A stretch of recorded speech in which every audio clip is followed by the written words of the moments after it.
এয়া লাহেকৈ সপোনবিলাক পূৰণ হ'বলৈ গৈ আছে। বহুত দিনৰ সপোন এটা দেখিছেই নহয়। এয়া আৰু বিশেষ দিন নাই আৰু দেখিছেই নহয়। অলপ বাকী আছেগৈ আৰু আজি কেঁচিবিলাক ফিটিং কৰা হ'ল। তাৰপিছত লাহেকৈ কাইলৈ কামটো হ'ব আৰু দেখিছোঁ ন। এইদৰে এতিয়া এই দুজনে বনাই আছে। এইটো দেখিছে ঘৰ হৈ গৈছে।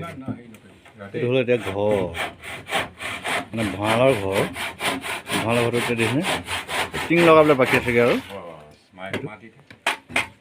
এইটো টিং লগাবলৈ বাকী আছে। এইডোখৰ এনেকৈ থাকিব।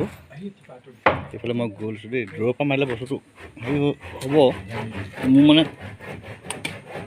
অকণমান দিগদাৰ হৈছে ফটোটো তোলাবলৈ। এক ছেকেণ্ড হ'ব দেই।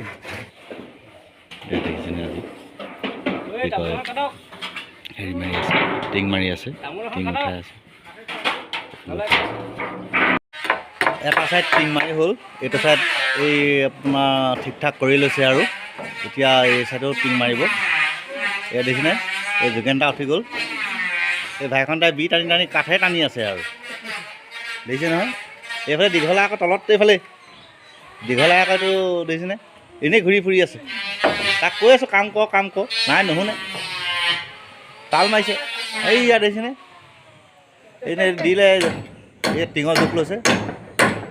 এইয়া গৈছেগৈ আৰু দেখিছেনে। ভিতৰটো মই দেখাম বাৰু। এইদৰে আৰ চি চি আপোনাৰ ভঁৰাল বনাবলৈলগীয়া হয়। 4 মাহত এটা ভঁৰাল সম্পূৰ্ণ হ'ব। চাই লওক,